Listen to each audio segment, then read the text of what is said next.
Good morning, everybody. Happy Hawaiian Shirt Friday again here from the AGC.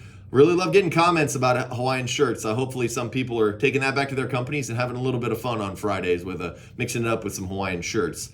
I want to talk a little bit today about the 100th anniversary of the AGC here in Houston. You might have seen some of our publications, but we are celebrating 100 years. So the AGC Houston Chapter was formed back in 1923. So we've been around 100 years serving our members and helping address their needs. So a lot's changed over 100 years, both in the world in general and how we come to our members. But our members always have different needs. They're always changing. They've changed a lot over 100 years. Back in the 80s, primary need for our members was some of that collective bargaining, dealing with the unions. So that was a core function back in the 80s.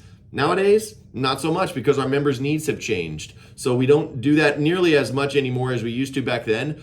But we do a lot of other things. Certainly safety's been a core component throughout 100 years, certainly advocacy, but all along the way, everything's been changing for our members. But one thing we always want to make sure we're doing is listening to our members to find out what their needs are. What we don't want to do is assume our members need something and then offer something that nobody really needs. So we want to always be listening to our members. So feel free to share with us how we can help you. That's one thing AGC always wants to focus on. So hopefully you'll be joining us next week on Wednesday, the 31st. We're going to celebrate our 100th anniversary with a little bit of a birthday party. So we're going to have some cake here at the office, at the AGC office. We're going to hear from the great Pat Kiley, talk a little bit about some of that history of why AGC was formed 100 years ago, as well as Mr. Jerry Nevlin, my predecessor in this role, to get a little bit of the history of the AGC. We might not necessarily cover all 100 years between the three of us, but we'll give you some good stories. Hear from some of our legacy members, hopefully, about some of the awesome projects we've done over the last 100 years from our members and how the AGC's helped them. So hopefully you can join us next week, and